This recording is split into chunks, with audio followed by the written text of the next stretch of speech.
Hello and good morning. We are doing some gardening stuff today. We took the tarp off of this big spot here because frankly we needed it for another job, which I will show you in a minute. But everything's dead, which is great because we're going to be putting like a U-shaped garden bed here. But now I'm wondering what made all these little tunnels. And there's some over here.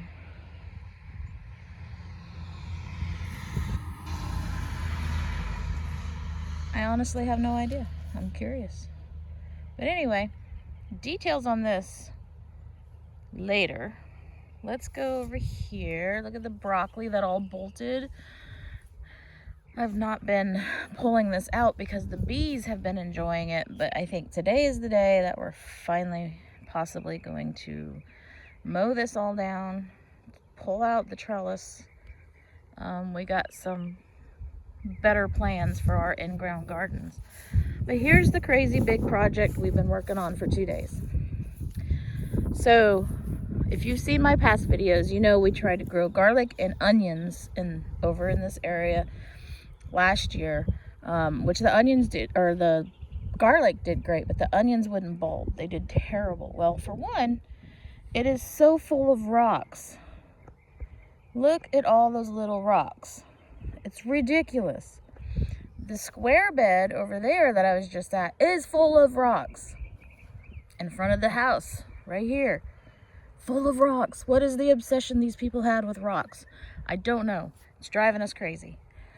But anyway, we were told that the previous owner, like I think is the original owner of the house, had a pond right here, like a big fish pond, koi pond, whatever.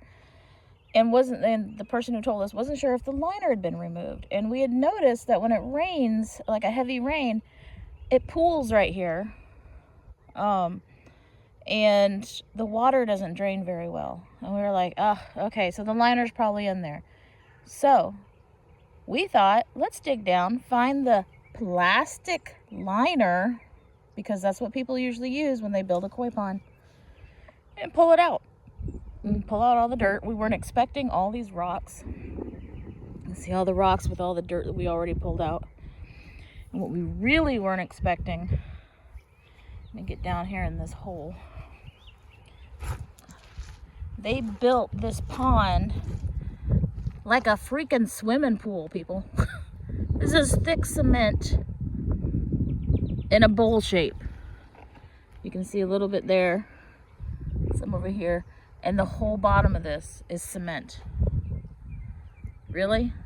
And on top of that, I don't know what the reasoning was, if it was when they tried to fill this in, when they decided they didn't want it anymore, but it's also full of this. Full of this. This is what we've pulled out so far. Big chunk, huge chunks, little chunks.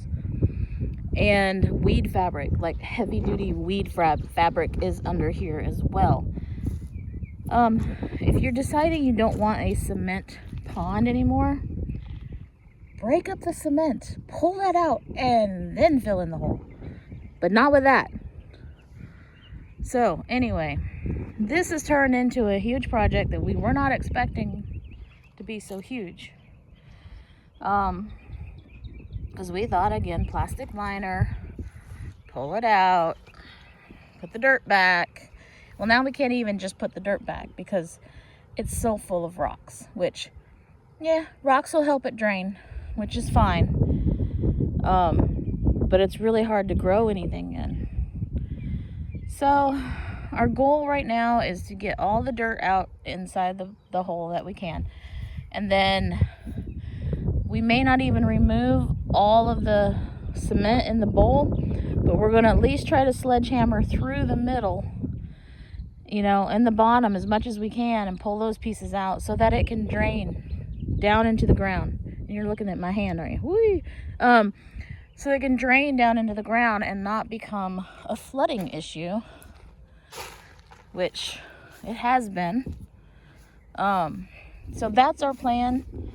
The other thing is we were going to use this as a garden space as we had in the past, but if you see down in there, and you look at where it's still got the cement in there, and you look at these pieces over here,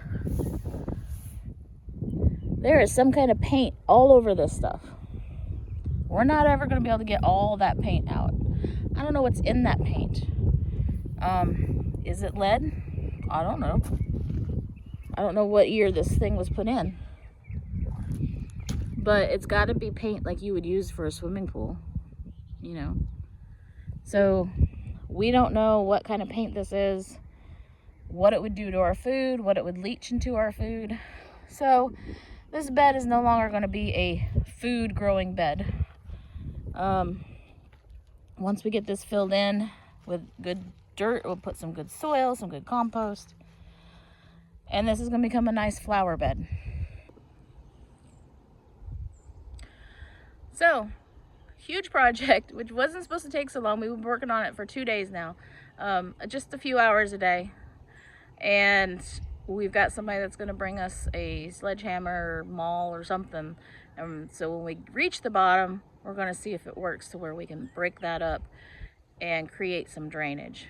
How exactly we're going to fill it up yet, I don't know. But we're going to have to figure that out soon because we're supposed to get a bunch of rain on Friday. And today is Tuesday. So we're running out of time. Yeah. So I'll probably record some process on this and get a little bit of footage of what we're doing, how much work it is. My husband and I both have bad backs and arthritis. And our son is helping a little bit. But the arthritis and the bad backs is making it even tougher to be able to get this done. And we're digging this out by hand. We don't have access to a backhoe or anything that could just scoop it all out, which would take care of it in minutes, I'm sure. So anyway, that's what we're working on right now. It's crazy.